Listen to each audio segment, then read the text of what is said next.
and welcome to the first Boston Comics in Color Festival. My name is Kagan Luce, and I'm the co-founder and director of Comics in Color, and I am so excited to welcome you to Boston's first comic arts festival focused on stories by and about people of color.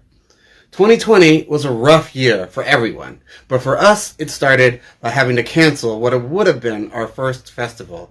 But a year later, we're back and we're better than ever, and we have a really incredible hybrid festival for you this year. We're going to start out with 2 days of virtual programming featuring incredible lineup of artists from around the country. And then we will have an open air market on the campus of Roxbury Community College. We have a really great schedule for you today, starting at 11 o'clock with Writing for Comics, where we'll talk about how to write for a visual medium. At 1:30, we'll have the Crowdfund Your Story panel, sponsored by Kickstarter, where we'll talk about how crowdfunding has changed the landscape of independent comics. At 3 o'clock, we'll have the Cartoonarium, where we'll have 3 incredible artists come on and do a live draw while talking about their work. At 5 o'clock, we'll have the Meet the Makers Showcase, where you'll be able to meet 9 incredible artists and creators from around the country. So please check the schedule at comicsincolor.org and enjoy day 1.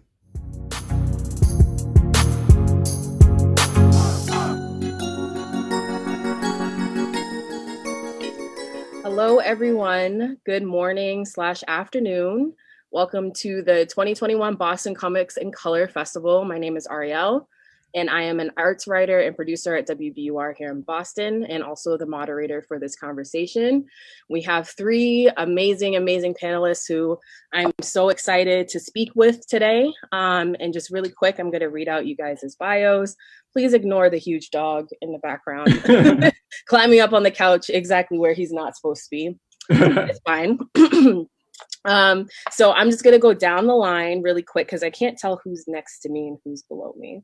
But we'll start with Micheline. Micheline Hess is a New York City native who started her professional comic book career in the early 90s with Milestone Comics as a colorist. A graduate of Sarah Lawrence College, what we were just talking about. She has several creator-owned works, such as the fantasy adventure comic book series, Malice in Ovenland, the Anansi Kids, yes, I love it, the Anansi Kids and the All Saints Day Adventure, and the children's book, The Island Cats of Kunga-Ree. I love those so much. And that's a short bio. I'm sure there's a lot more that I'm missing. And then we'll go on onto Gregory Ellisay. Is a Brooklyn, New York-born Haitian-American writer, filmmaker, model, and teacher.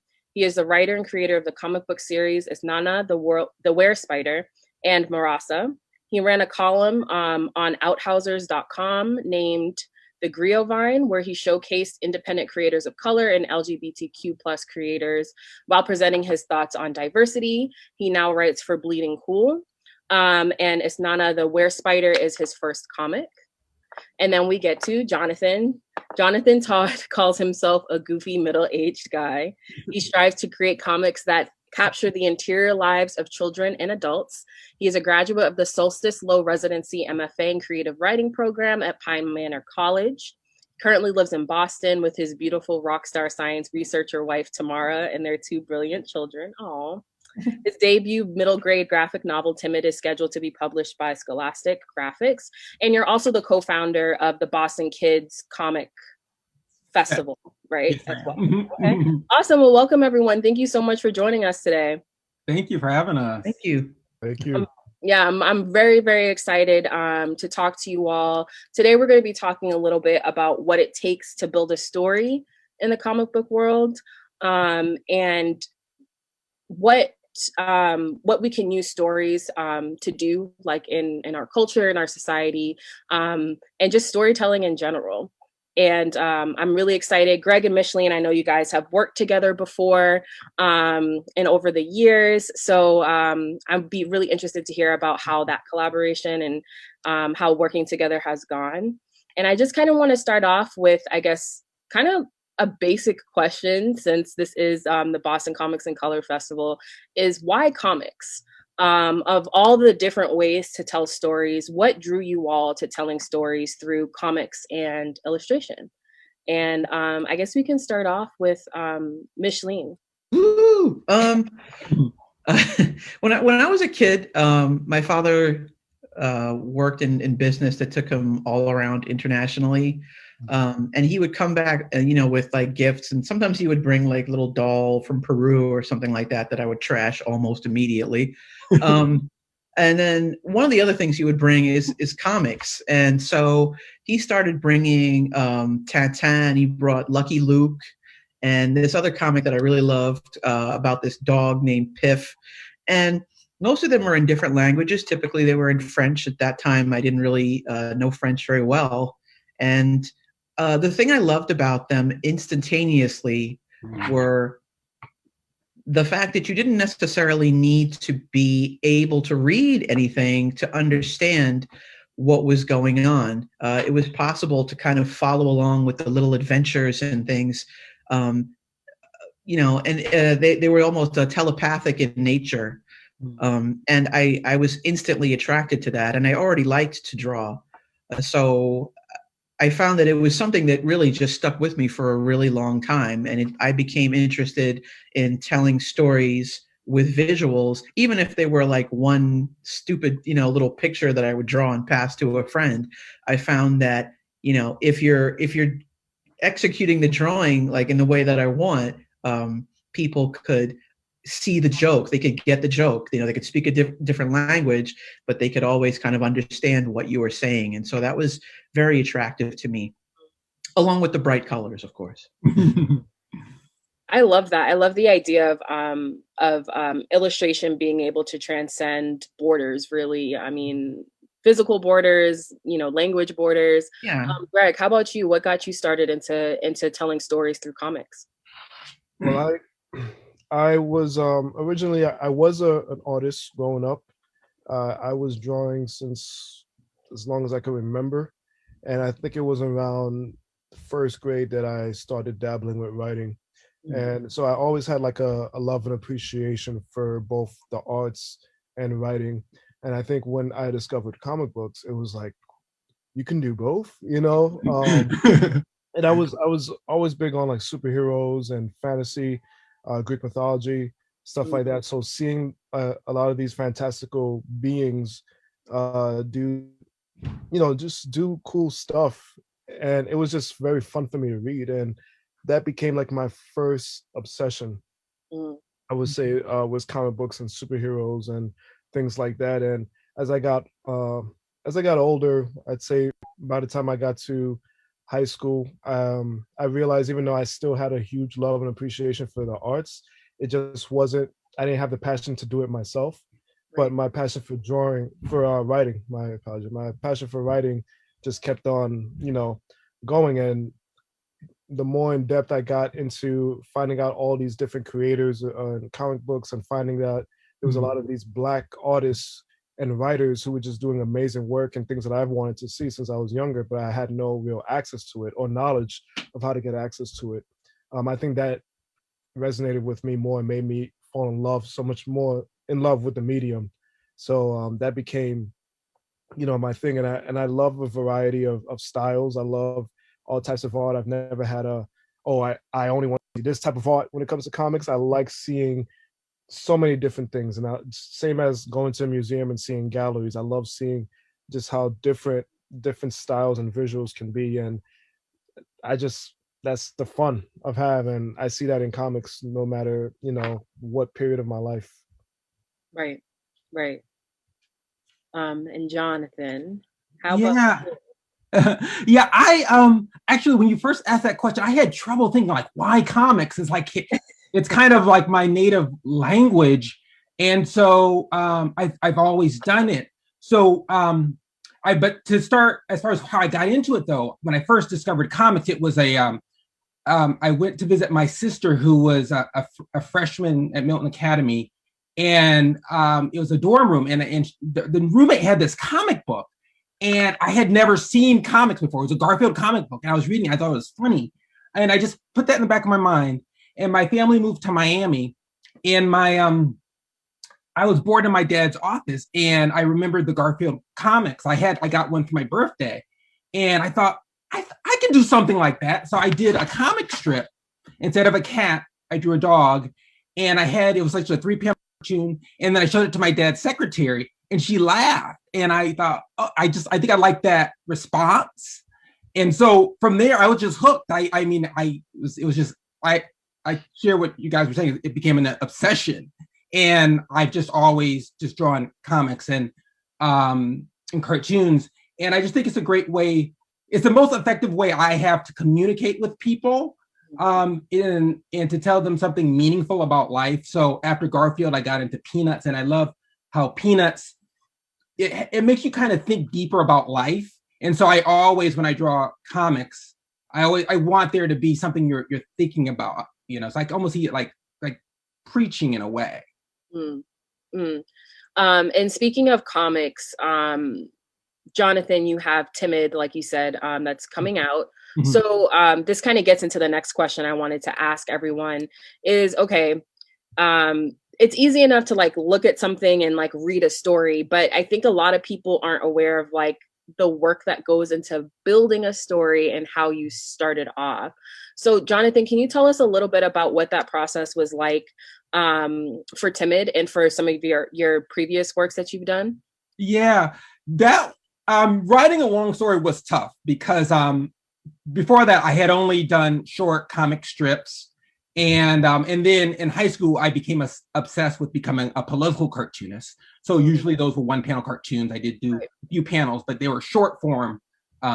So actually, for my first graphic novel, I tried. I thought, it must be like a fun movie, like The Goonies or something. So I had this idea about these kids who discover how the peanut butter and jelly sandwich came to be, and they go through history, go through time, and they discover, where peanut butter came from and jelly and stuff.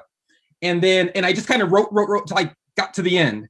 So I drew 50 pages of this thing, and I sent it to editors. I couldn't get anyone to take it. So I had to hire a freelance editor to give it a read. And she told me basically everything that wasn't working about this. So I realized I didn't have a clue on how to make a long story. So I decided to go to an MFA program in creative writing to get the basics.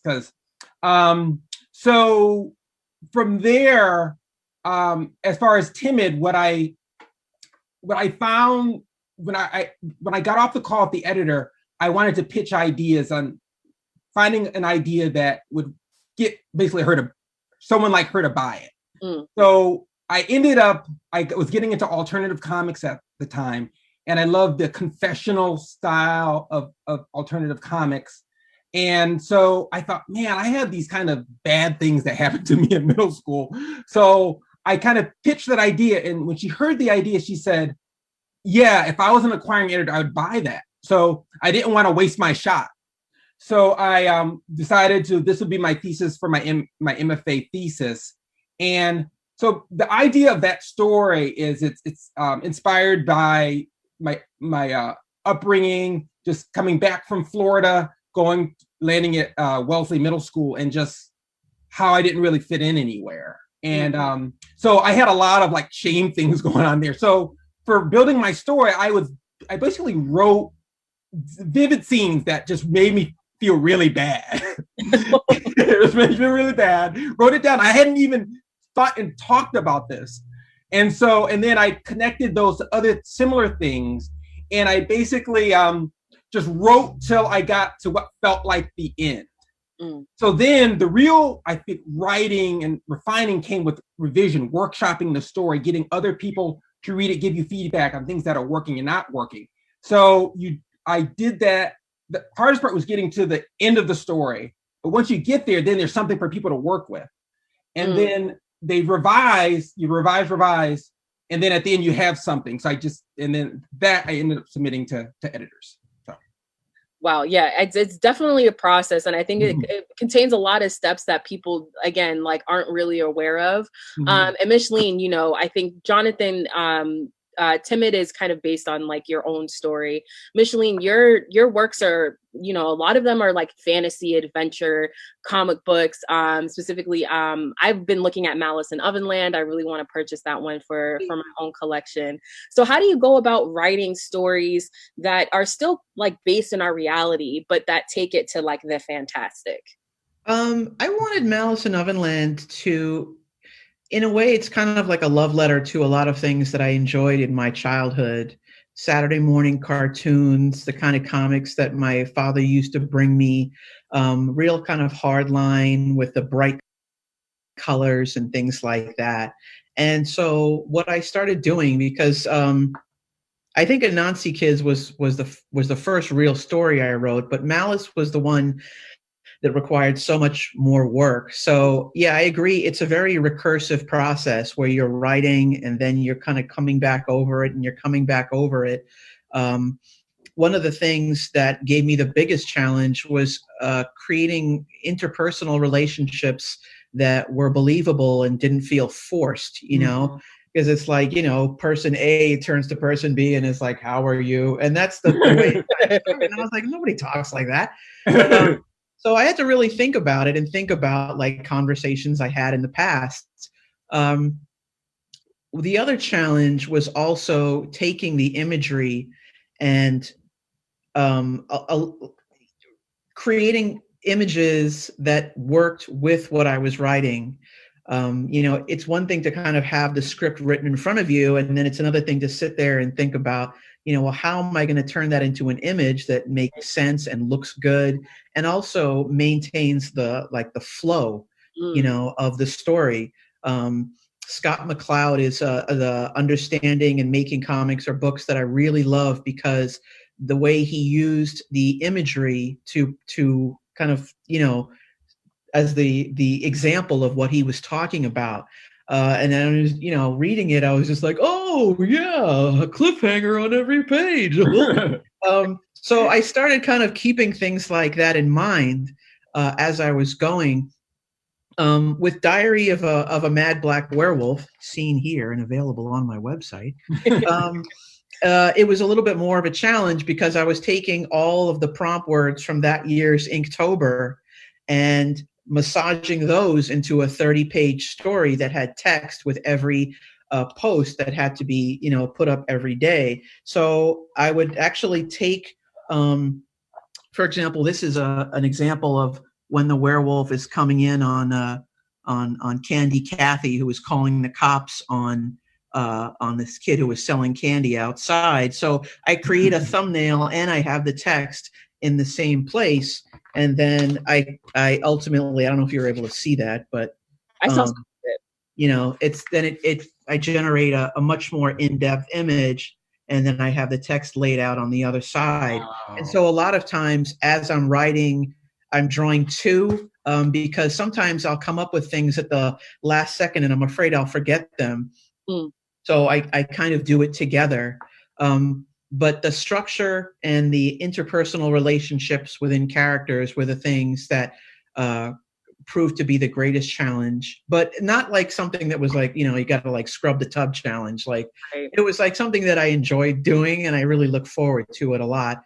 Carving out time after work to work on this stuff was also a really big challenge because after I was working at an ad agency when I was working on Malice, and so I'd come home at the end of the day and it was just like, you know, where's the wine? Where's the remote? I didn't want to do anything. So it also took a kind of a discipline to make sure that every day, you know, I was working on it and not kind of slacking off. And Greg, you have a comic book that I'm also dying to read. It's Nana the Were Spider, which is about the son of Anansi, and they go and fight monsters together in the deep, dark night. Can you tell us a little bit about what it was like kind of developing that storyline and where you got the inspiration for it from? Yeah, so I grew up loving and being obsessed with Greek mythology and European fairy tales and all that stuff. My mom introduced me to that, and I was obsessed with like Hercules and Xena, all that stuff. it wasn't until I'd say high school that I started to learn that there were other folklore and other mythologies and spirituality out there from the various other cultures. And I found an art book, and the first thing I looked, of course, was Greek myths. And then I started to realize, wait, you know, us Haitians, we have our own gods and stuff like that. So I thought that was pretty cool. So from there, going on to college, that was like one of my things. When I would look for electives, there would be very much based on African American studies, the Black diaspora, anything to do with that. So I was learning so much, which is one of the reasons why I stayed in college a little longer. I was like, oh, I can take these classes, learn all these things. And from there, as my love and appreciation for a lot of Black spirituality and folklore was growing, I would ask, certain people, like you learn a little bit about Anansi as a kid, but you don't really know too much. Yeah. And so I would ask certain people, especially Black folks, oh, have you heard of this Anansi story? And I was getting a lot of, what are you talking about? Who is that? And I realized like the only people who really knew Anansi were usually from people directly from the islands, or if their parents or grandparents had told them certain stories. Aside from that, it's not required for us to be educated on them, but it is required for us to know who the Greek gods are. We're conditioned to know about Cinderella and Snow White, like all these European fantasy tales, but no one knows Anansi until maybe recently, the past few years, because of American Gods. But before that, it wasn't that many people didn't really know him, considering the fact that he's probably the most well-known Black god out there. Right. And so my whole, I felt it was sort of like my duty to help change that narrative. I wanted to showcase that we have many various different gods, from whether it's mythology, spirituality, or folklore. We had different heroes, whether it's from Africa, the Caribbean, African American, South America. There's so much like richness, and I'm still just scraping the top of the well. Like there's so many things out there that I enjoy reading, and it's sort of like using this as my way to introduce people to more out there. And Anansi being the god of stories, I wanted Isnana to represent the next generation of sort of reclaiming our stories in some way, and modernizing it in a little way where hopefully it encourages people to do some more research on them, or maybe do their own sort of thing. Amen. And obviously we're here at the Boston Comics in Color Festival, and I think the key word is in color, right? Because so often these spaces leave us out of like the storytelling. And Greg, what you just said really struck me was about like creating like a new generation of folks through your comic books for people to like connect with and learn from. So I think that kind of like goes into my next question for you guys, which is, how important is it for us to have stories, specifically comic books, that represent like we're like our diaspora is vast, right? We're all over the world. We have so many different cultures and mythologies that live within us, within our cultures. So how important is it for our stories to be told in the comic book world? Who should go? I'll go. I guess I'll start. Yeah, start off, Greg. I mean, so when I was younger, as I said, like the stuff that I was into, I didn't realize just how much I didn't quite see myself until I actually saw someone with my skin tone, until I saw a Black person. Like, for example, watching Hercules, which I was obsessed with. When I saw Gina Torres guest star as Nebula, I was just like, who is that? Torres, the queen. I met her a few years ago and I like freaked out. But she was like my introduction to, holy crap, there's, I can see Black people in fantasy, and she was a total badass. And watching the X-Men TV show, when seeing Storm be pretty cool, but then when I saw Bishop show up, I'm like, yo, there's like Black dudes in these adventures too. So knowing how much that meant something to me even as a kid, that made me realize like I want to see more of that, you know. So when I was creating my own characters, when I was younger, I was definitely just putting in a lot of Black characters who were sort of like stand-ins for myself. You know, it was like, oh, I'm good enough to stand with these other heroes that I'm constantly seeing, and knowing how much that is, and knowing how much a child's mind is, it's like such a sponge. You know, remembering how much of a sponge my mind was when I was a youth, younger, that stuff really resonated with me, and it and in a sense, it sort of helped me discover my worth in some sense.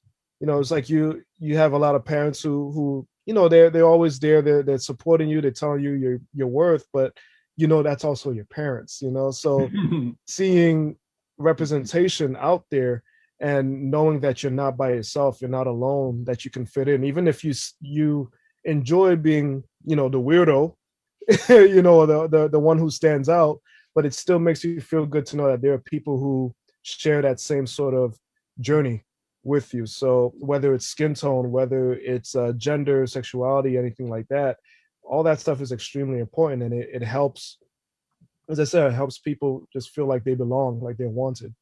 Yeah, I think that that's actually super important too. In creating Malice in Ovenland, the other thing that came up for me was the notion of Black characters and you know, figures of superheroes or the main character always coming from places of trauma, and I didn't want to do that. You know, I would read different stories, or I would see stuff in like groups on Facebook, and it would be like, you know, yeah, you know, after she got, you know, beat by her husband, she got superpowers. And I was just like, oh my God, that is so problematic. Why does it have to be kind of emerging from pain? Or why does it have to be coming from these kind of horrible places? Like, why can't we just have a fantasy adventure that kids can see themselves in the adventure, just like other kids, just like you see all these different comics and cartoons that would come on Saturday, you know, that had white characters in them. They solved mysteries, they, you know, did magic, they got pulled into other worlds and all these different kinds of things. And I kind of just wanted that for kids, you know, who were brown skinned or Black, to kind of see themselves like, wow, that's me. You know, I'm going into this subterranean world and there are these creatures, and I'm, you know, learning about, you know, of course, with the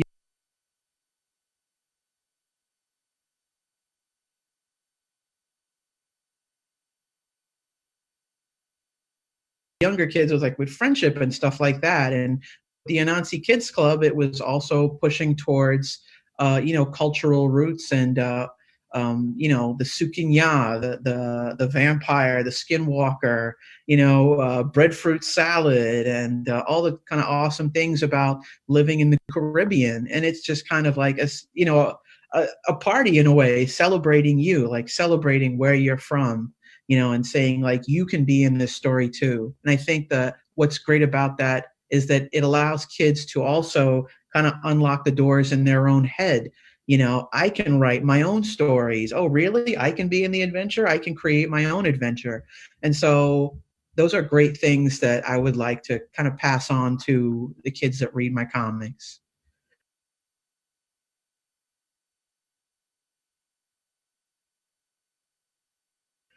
Yeah, the trauma thing is so relevant. I don't know if anybody has seen Them, that came out on Amazon. Oh yeah. Oh my God. Yeah. That's immediately what I thought of when you said that. And how about you, Jonathan? What's your process like for your stories? Yeah.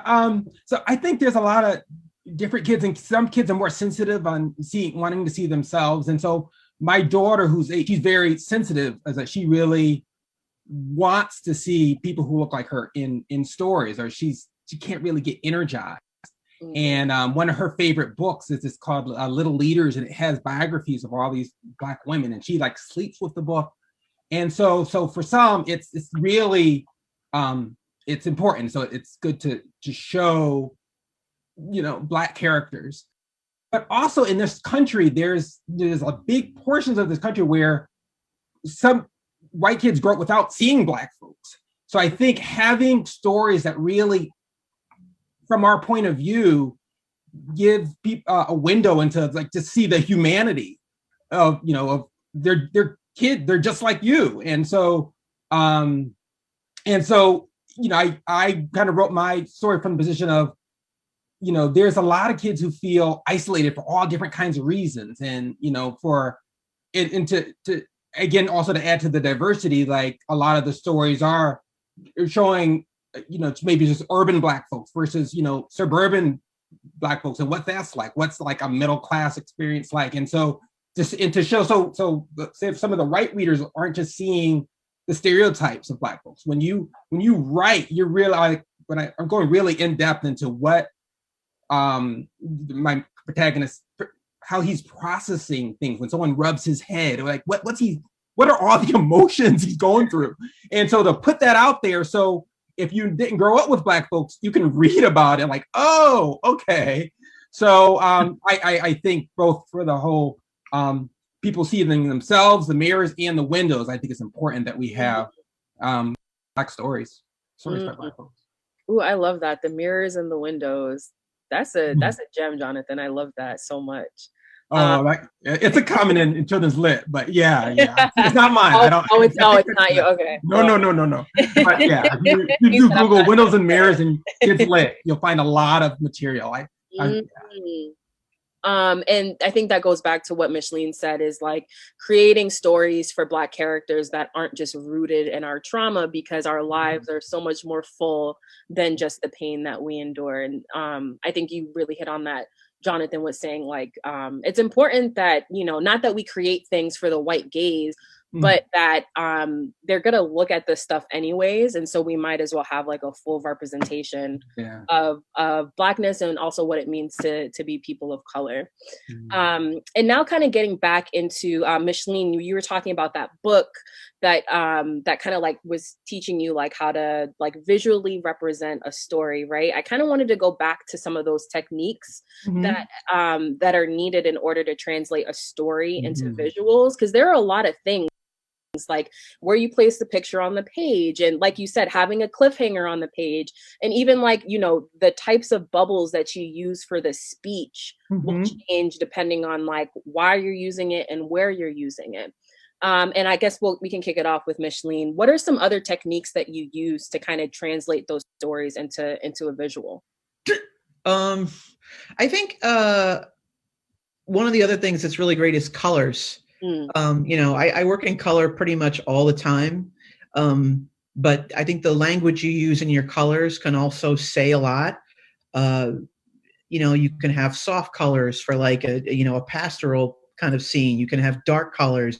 You can have bright red colors for a scene where there's anger. You can have blue colors for like a situation that's sad or scary. And I really enjoy kind of playing with that as a means of expressing things. I also like, and it depends on the kind of story you're telling, but like in Malice in Ovenland, there's situations where, she gets scared and her mouth like opens up, like, there's a lot of distortion and things like that. I like the wackiness. I like that kind of silliness. It's just fun for me. And I think another really important thing to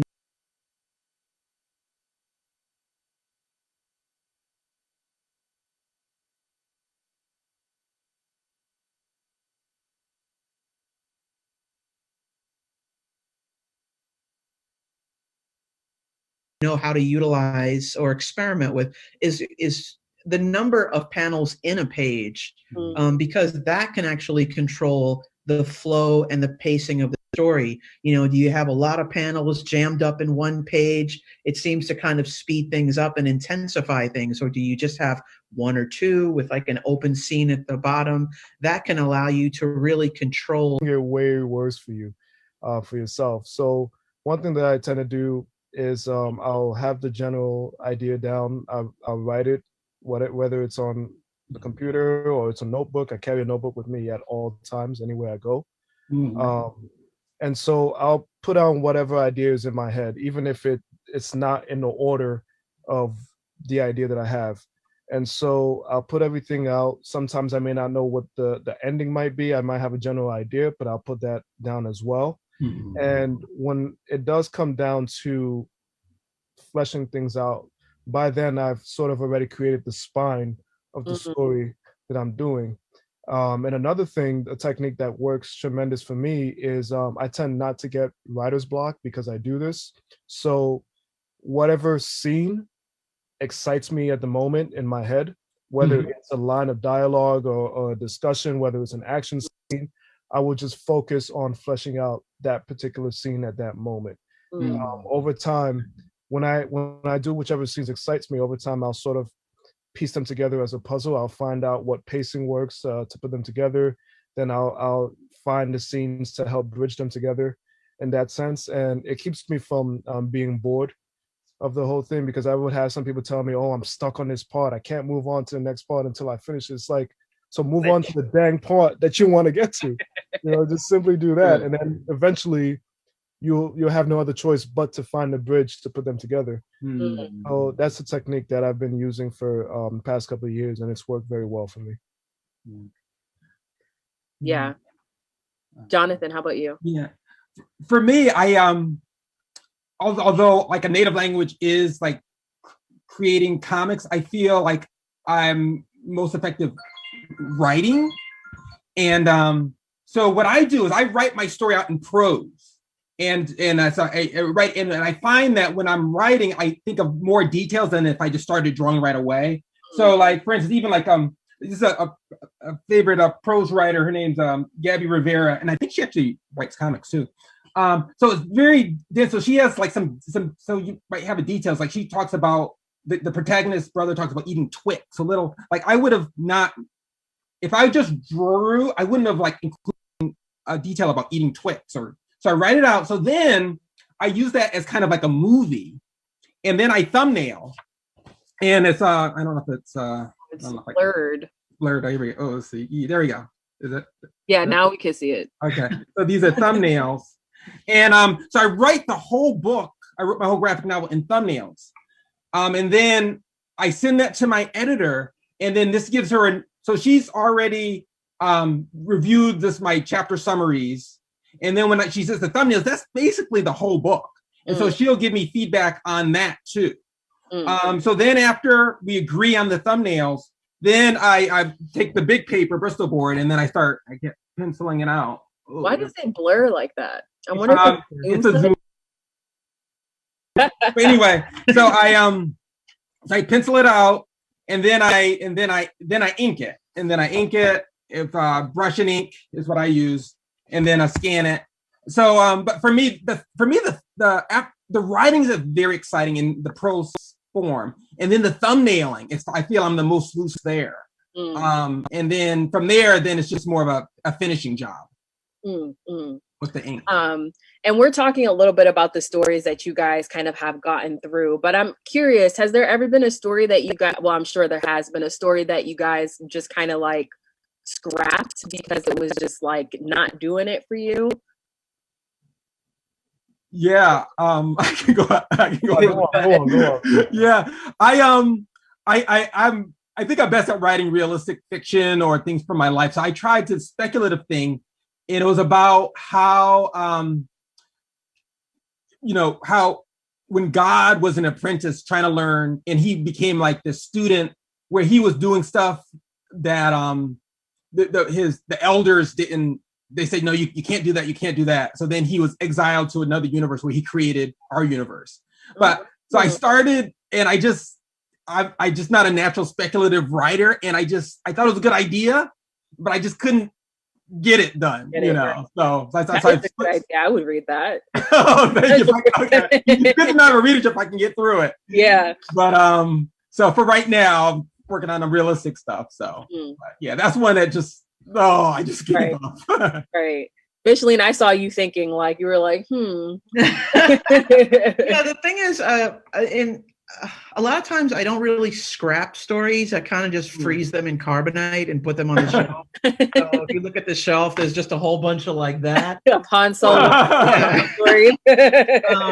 But yeah, like there's things where I'm working on something and then something else happens. I tend to try to give myself a lot of breaks sometimes, and then sometimes it's like, okay, I have to stay with it. I have to keep working on it, massaging it. And then other times I just say, okay, I give myself permission to kind of put it down, either because I'm not really feeling it or because there's something else going on in everyday life that just requires more of my attention. But yeah, I mean, I have a story about this detective who's a dog who's trying to solve a murder at this ramen shop. And I think it was called Blood and Ramen. And yeah, I kind of had a whole big thing. I have a book somewhere that's just got pages and pages. And but yeah, it's still there somewhere. It's just kind of idling, and I think I hope I'll pick it up someday. But then again, I don't know, maybe I'll just pull it out and see it there, like, don't you love me, mommy? Right. And I don't know, maybe I'll just close the drawer again. Frozen in that carbonite. And Greg, how about you? Is there a story that you kind of scrapped or just had to stop working on? I have a couple of I have notebooks on top of notebooks of just ideas, and sometimes it's mainly about time. Honestly, for me, it's time and the fact that me not being an illustrator, so I have to like raise the money to pay for my artists. So I have a lot of those sort of like, okay, that has to be on standby until I have some money or I have some time to focus on this and that. And sometimes a lot of my ideas, they end up being reused in some other way. For example, before I was working on Isnana, I was working on a character named Jeremy Tableau, who was like a sort of trickster figure in a lot of like folklore settings. And unfortunately, I had to scrap a comic idea I was doing with him, but he ends up showing up in It's Not a Story where they're sort of fighting against each other type of thing. So it's like, in a sense, I still bring my children in some way, sort of like, okay, your idea didn't work at the moment, but why don't you come be with your brother and your sister just for like a little bit, But, and even, for example, I was working on a comic about John Henry in like a robot apocalypse setting. And I hundreds and hundreds of pages scripted out, but it just, I guess the timing with the artist that I had in mind just wasn't quite working out. So I just created an Is Not a Story using that same sort of concept. It's very different enough where they're detached from each other, but just that general idea of John Henry and a robot apocalypse, it was like I recycled that concept and did a completely different thing from what we originally planned. So in some sense, I'm always finding a way to keep those concepts alive without fully scrapping them, but hopefully down the line, I'll be able to give them the proper care and focus to, help flourish in some way. Yeah.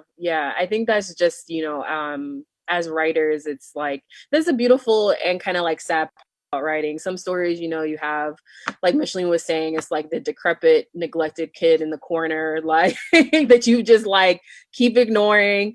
And then, there are other chances to kind of revive these old stories and transform them into something new. And I absolutely love that process about writing.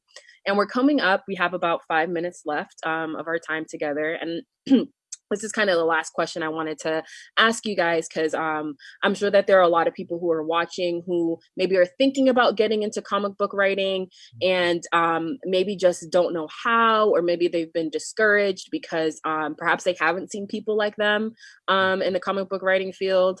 I would just kind of wanted to ask you guys, what is one or two pieces of advice that you would give to the person of color who's just kind of starting out? I would say don't wait. I spent a lot of years doubting myself and, looking forward to the future thinking, well, I'm going to see myself in some home like, I could have been a great comic book artist.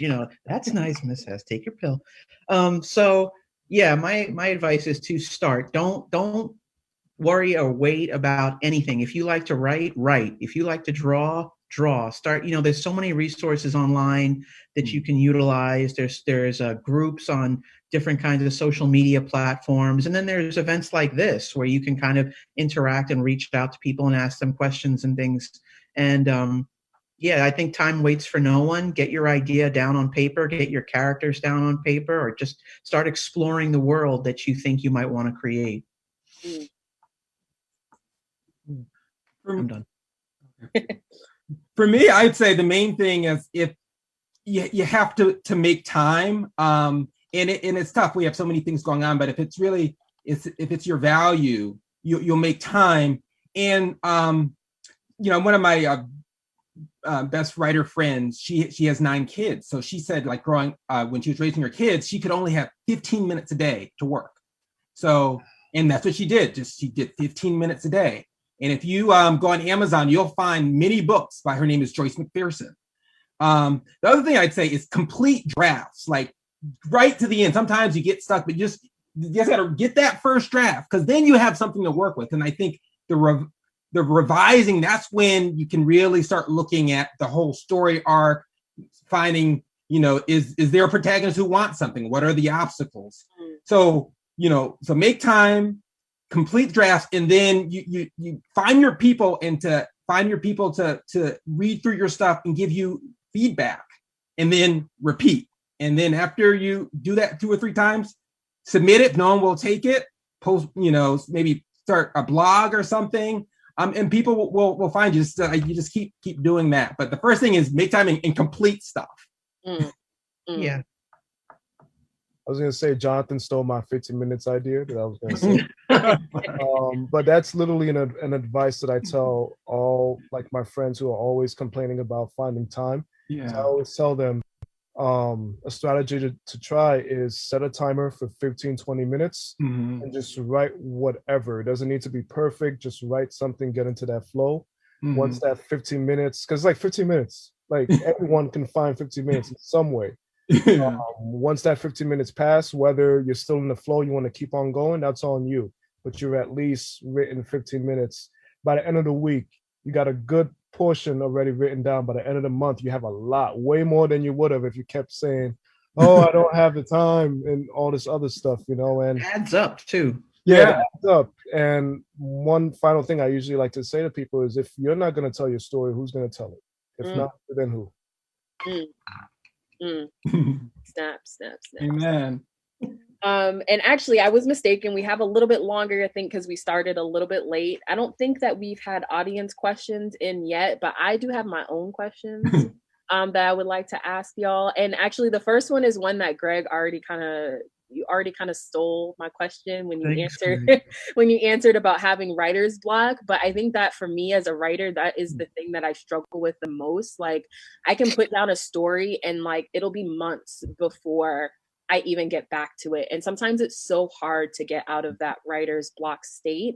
So Greg, you already answered, but for Micheline and Jonathan, what do you guys do when you kind of hit a writer's block? If you do, I know some people don't get writer's block and they're lucky. One of the things that Greg had mentioned earlier was the importance of being able to switch.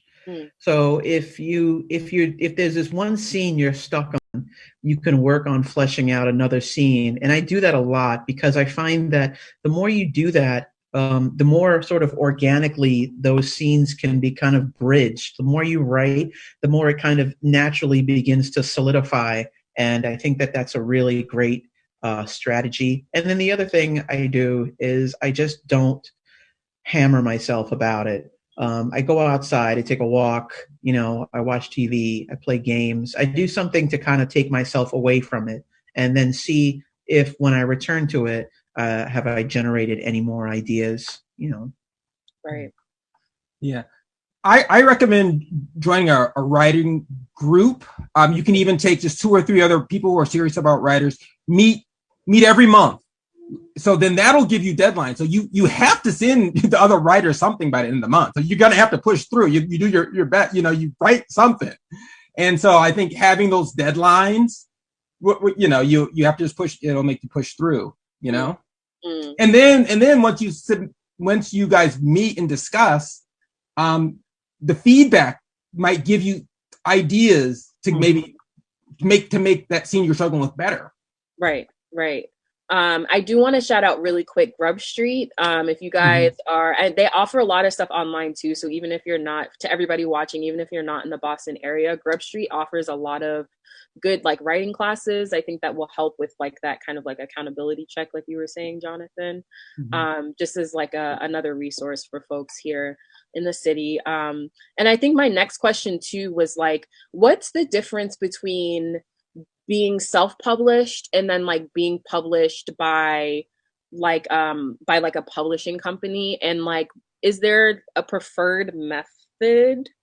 Because I mean obviously I'm more in the realm of books, and there are a lot of differences between like self-publishing and then like getting an agent and all that stuff to shop around your manuscript or your thing. So what do you and then we also have another question after that. So just really quick, what's the difference, and is one better than the other?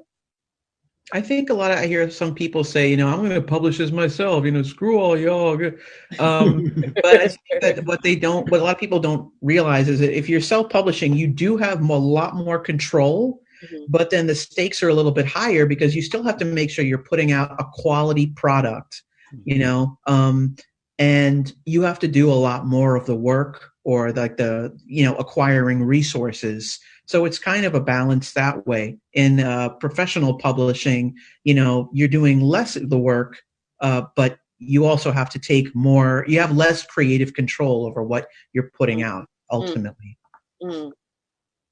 Yeah, there's also that aspect of marketing and distribution. Once you're self-published, you're a one-person team. Right. You're doing the marketing, you're doing the publishing, you're doing all the finances, the traveling. You gotta find all the stores who are willing to take a chance on a self-published book. You have a lot who's just like, oh, I'm sorry, I only get from published. So it's the whole thing. It's a whole different beast. And then with publishing, you have the fact that you generally have a team. You have a team working to try to get your stuff out there. And like Micheline said, you have less creative control. And then there's also the fact that the money is also going all over the place. So all these different people, so I'd say it's how much are you willing to give type of thing. And there's some people who do both. There's some people with some ideas, they'll stick specifically to them being the sole owner, and some they're willing to let a publisher, do their thing. So it's really what you can get and what you feel comfortable with and what your goal is. Yeah, goal, and I think that's key. I mean, if you simply want to get a specific story out there, and you're willing to do the marketing and distribution, you can self-publish. The upside of going through many traditional publishers is that when you have more reach, because you have their distribution network. They might have, like Scholastic, they've been publishing books for 100 years, so they have the book fair circular, so they get the book out there. Then also, just as Micheline was saying, you have these editors, and they see so many manuscripts, and so they can really coach you into just refining what you're doing. But then you can, there different publishers have different feels, cultures. So like a second book is different from a graphics book. So if you do the traditional publishing route, you want to find the good fit. So I advise if you read a book that you really like and you say, my book's kind of like this, find out who the editor is. A lot of the editors are on Twitter.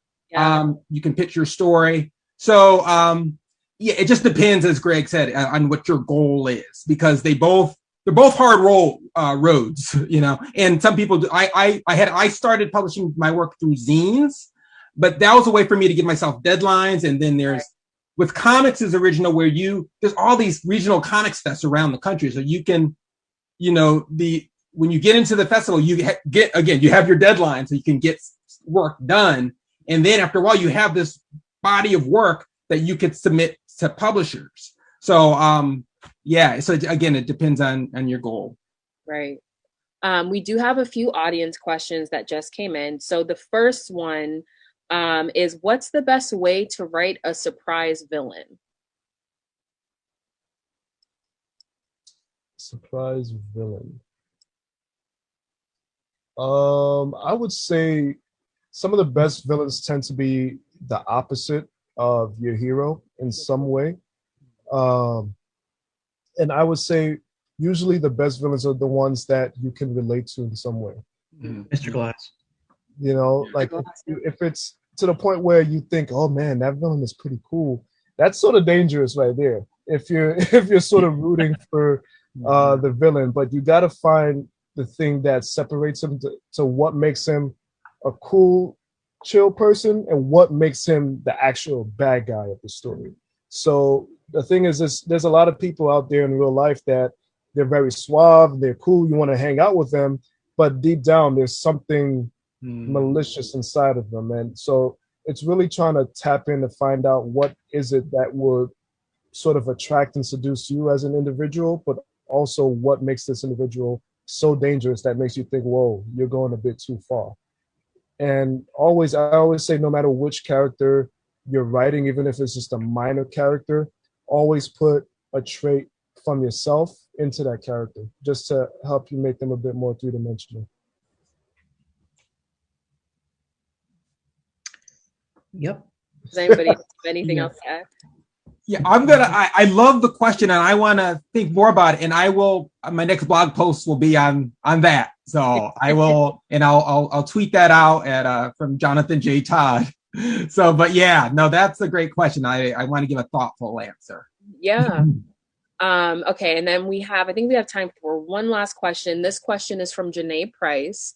When it comes to character development, how much information is too much? How do you determine what details are necessary in giving the readers enough to want to follow the main character? Ooh, that's a good question. Nice. I don't think it's ever too much, but it really depends on what kind of phase you're in when you're developing the character. I think you should write as much as you want and add as much information as you possibly can, because what that's going to do is allow you to create a character that's a lot more believable and a lot more natural seeming, but then of course you may have to pare some of that down.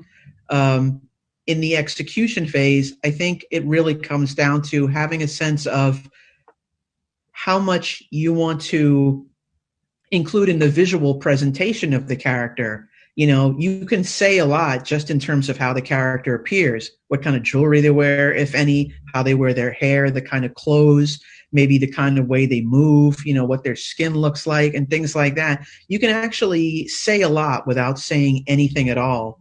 So it's really good, I think, to first write everything down and then consider in your character design stage what aspects you want to have included in the way the character appears. And also in terms of what they do, if that makes sense. Yeah, I mean, I would err on just writing too much, just like writing all the details you can, like, right? And then when you get through the draft in its workshop, that would be a good question to ask your people who are workshopping your story. Is did I give too much? I mean, the main thing is that you can relate to the character. Like there's something it's something very human about what they're doing. I mean, and that's the key, that you want to see what happens with them. And then again, you kind of reach the answer the question of too much is it slowing down the plot? Is it necessary for the story, for this story you're telling? And then you might not need that for this particular edition. And then maybe in another story, sequel, there may be more details that you add about the character because it serves the story's purpose. So, but I'd err on just getting it all down first, and then in the revising, other writers, and then eventually your editor, if you go that route, can help you make those kind of tweaks. I don't got much else to add. All right, guys. Well, I think that pretty much wraps up our time together today. Thank you all so much for joining us. Micheline, Jonathan, and Greg, it was great talking to you guys and hearing from you about your process. Thank you. I learned a lot. I know the people watching probably learned a ton too.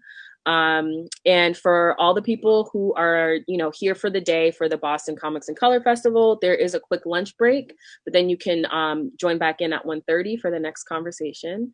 And I want to wish you all like a very happy Thursday and a very, very good weekend. And thank you to everyone. Thanks so much. And thank you, Ariel, for moderating, and thanks, Kagan and Barrington, for organizing this.